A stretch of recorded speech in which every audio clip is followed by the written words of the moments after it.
palakpakan po natin, Senador Rodante Marcoleta. Sa katapangan siya ay nakilala, ang kanyang pangalan Dante Marcoleta. Pinipili yung makakabuti para sa mas nagararami. Katotohanan ang sinasabi, Marcoleta laban sa mga mapangakiti. Babagin sa mali si Marcoleta, ipaglalaban ang kapakanan ng masa. Huwag kang matakot, Marcoleta ang pag-asa.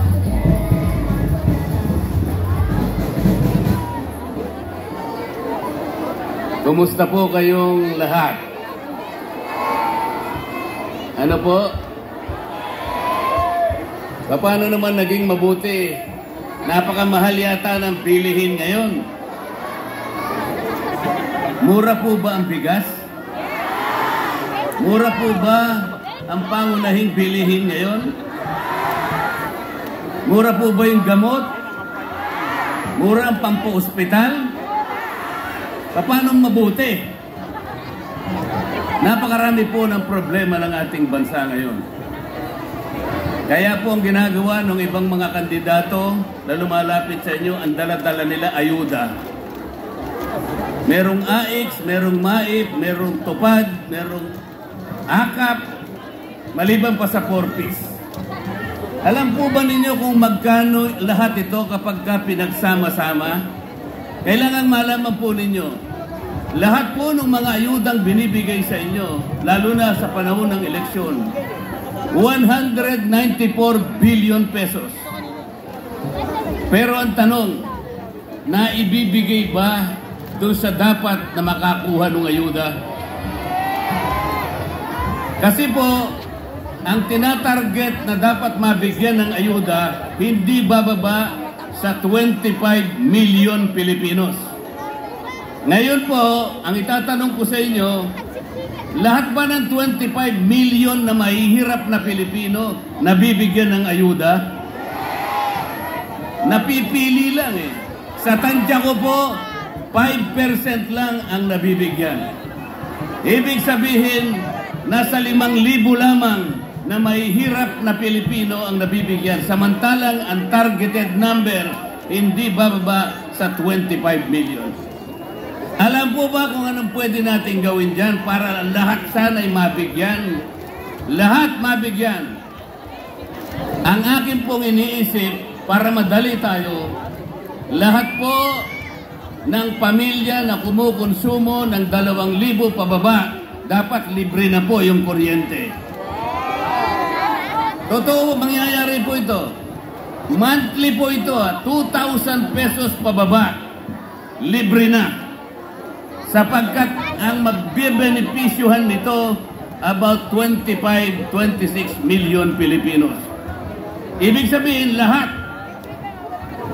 mabibigyan. Hindi po pwede yung pipiliin lang kung sino binibigyan. At pagkatapos yung nagbibigay, akala mo sa kanya nanggaling. Hindi po sa kanya nanggaling yun. Hindi niya pera yun. Pera po ninyo yun. Nagtagal nga lang na dapat naibalik na sa inyo. Pagka po may dumating sa inyo mga kumakandidatong senador, ang dami nilang pera ngayon. Ha? Kunin po ninyo sapagkat sa inyo yun. Huwag kayo magpapasalamat sa kanila. Iboto pa rin ninyo yung gusto nyong iboto. Isama na po ninyo ako doon. Rodante Marcoleta, number 38 sa balota. At pakisama na po ninyo si Kuya Ipe na ipinakilala ako sa inyo kanina. Ang sabi ko po, napakarami nating problema. Hindi lamang pangkabuhayan.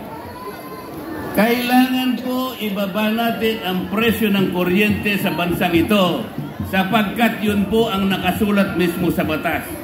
Ang nakasulat sa batas, idulot ang kuryente sa lahat ng mamamayang Pilipino sa murang halaga. Alam po ninyo kung paano gagawin natin? Tanggalin po natin yung 12% VAT.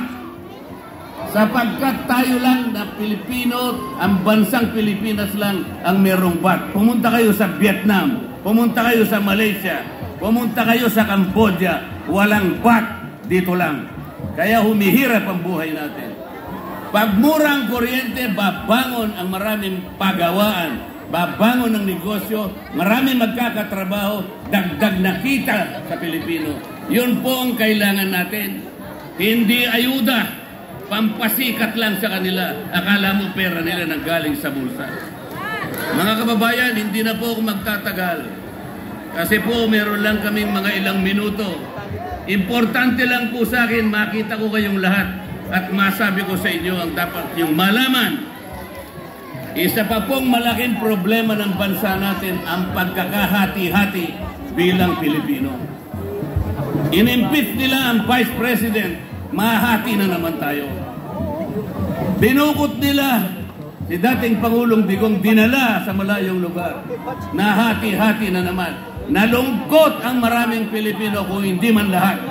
Alam po kayo po, marami sa inyo'y nalulungkot din.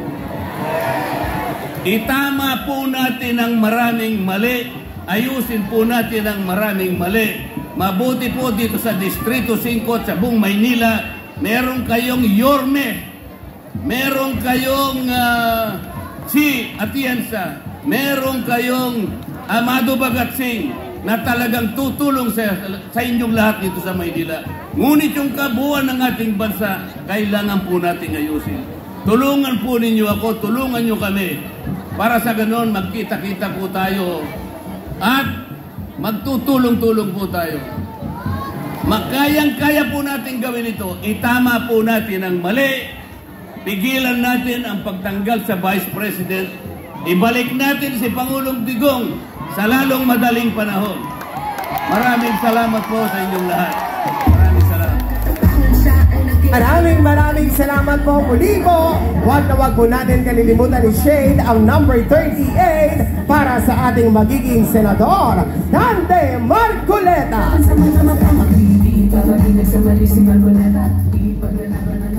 Mga taga Distrito 5, handang-handa na ba kayo? Parinig ng isang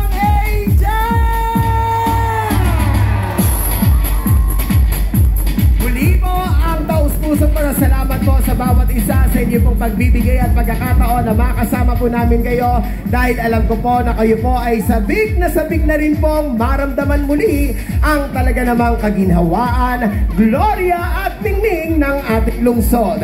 Kaya po mga minamahal po namin taga Distrito 5, samahan po natin ang tambalang muling magbibigay ng gloria at ningning sa ating lungsod.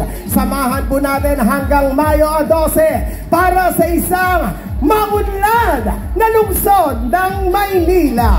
At sa mga pagkakataon po ito, kasama na po natin ang tambalang muling magbibigay ng gloria at ningning sa ating lungsod.